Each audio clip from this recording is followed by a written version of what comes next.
الحمد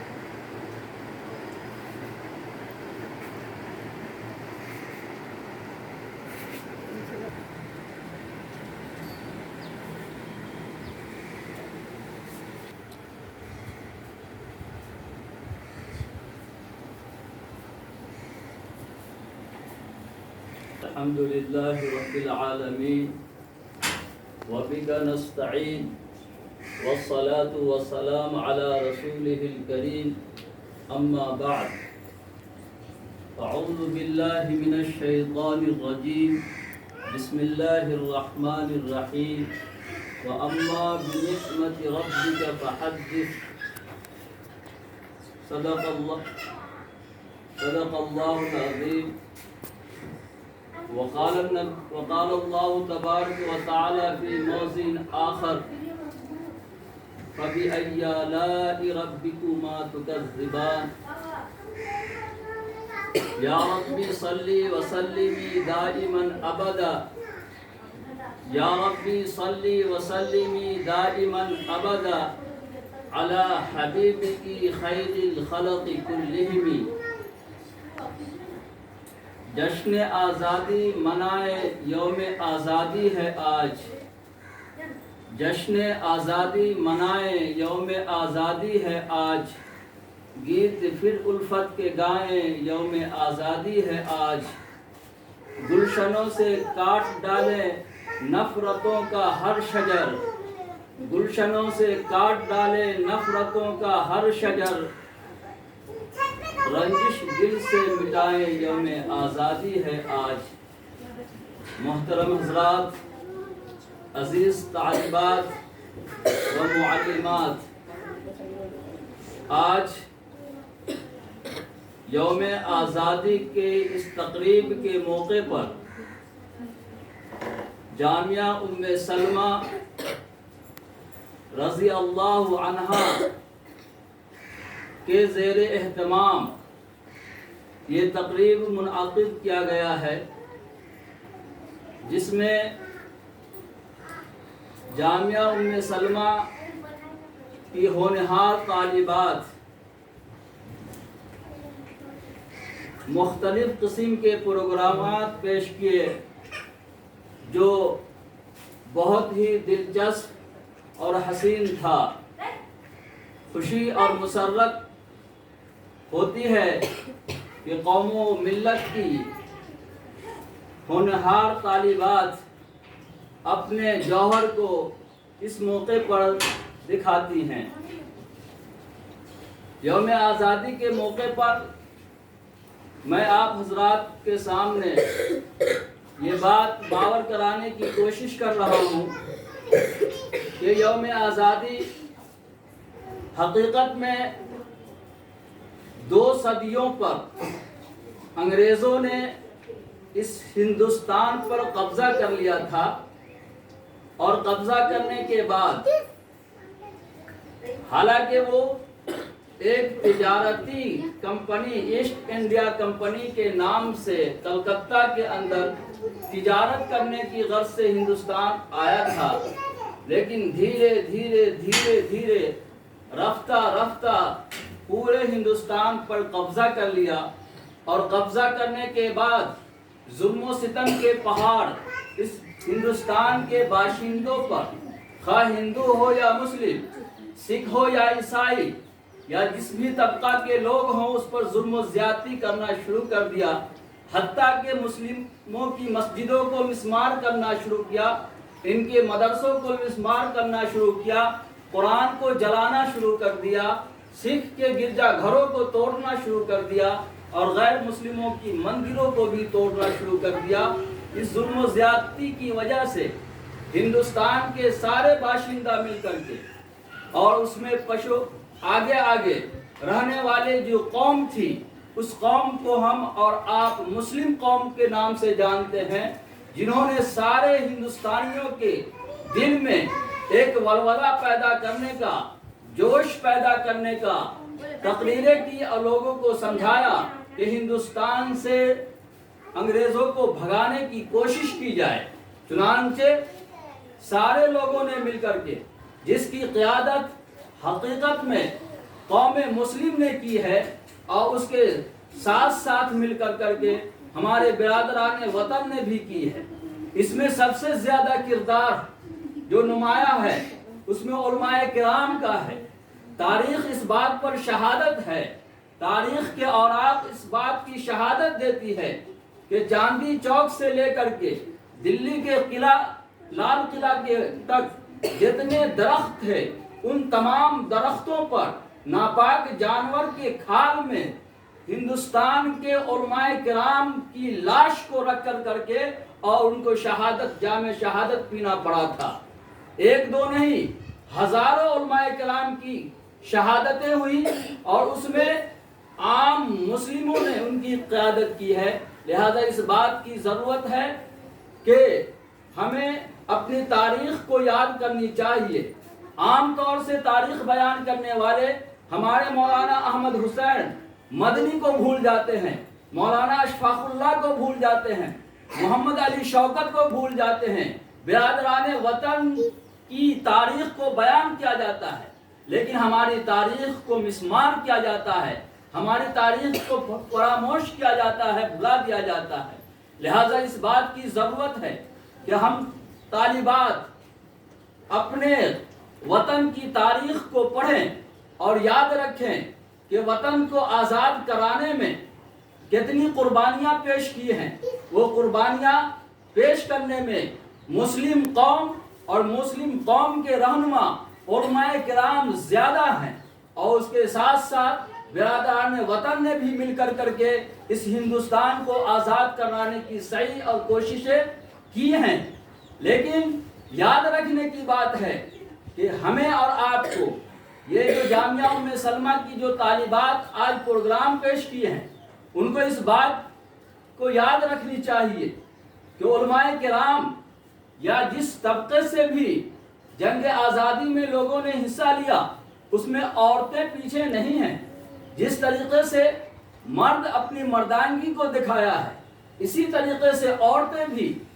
زنانہ بھی اپنی جرأت، اپنی ہمت اور اپنے حوصلے کو دکھا کر کے تاریخ اس بات کی شہادت ہے کہ جس میں بے شمار عورتوں کا نام لیا جا سکتا ہے۔ آج جنگ آزادی میں حصہ لینے والی عورتوں میں بیگم محل کو ہم بھول جاتے ہیں جنہوں نے نمایاں کارنامہ انجام دیا کہ شوہر کو جلا وطن کرنے کے بعد انہوں نے پورے پہلی جنگ آزادی کی باغ ڈور خود عورت سنبھالی جس کا نام محل بیگم تھا، اس کو ہم بھول جاتے ہیں۔ اسی طریقے سے شوکت علی اور محمد علی کی والدہ آبدی بیگم کو ہم بھول جاتے ہیں، اور اسی طریقے سے بہت ساری یہ آبدی بیگم وہ عورت ہے جنہوں نے گاندھی جی کے خرچہ کو برداشت کی تھی اور گاندھی جی نے یہ کہا تھا کہ گرچہ یہ بوڑھی خاتون ہے لیکن اس کا حوصلہ بہت ہی جوان ہے۔ اور جب ستیہ گرہ انہوں نے چمپارن سے شروع کیا تو وہ پیسہ جمع کر کے اور پورے سفر ستیہ گرہ کے جتنے اخراجات ہوتے تھے گاندھی جی کے انہوں نے برداشت کیا، وہی ہے آبدی بیگم۔ اسی طریقے سے بہت سی عورتیں ہیں، تاریخ کے صفحات میں لگ بھگ 250 خواتین ہیں جنہوں نے شوہر کے ساتھ ساتھ اپنے والدین کے ساتھ ساتھ اور اس کے ساتھ بہت ساری خواتین تو ایسی ہیں کہ جو تنہا قربانیاں پیش کی ہیں۔ الغرض ہندوستان کے تمام باشندہ مل کر کے، خاص اس میں ہندو ہو، مسلم ہو، سکھ ہو، عیسائی ہو، مرد ہو، عورت ہو، خواتین ہو، سبوں نے مل کر کے جنگ آزادی کی اس لڑائی کو لڑا اور بالآخر 1947 کے اندر ہمارا ملک غلامی کی زنجیر سے نکل کر کے آزاد ہوا۔ 1947 15 اگست کو ہمارا یہ ملک آزاد ہوا۔ اس لیے شاعر کہتا ہے اولئک آبائی فجئنی بمثلھا، اولئک آبائی فجئنی بمثلھا اذا جمعتنا یا جلیل المجامع، کہ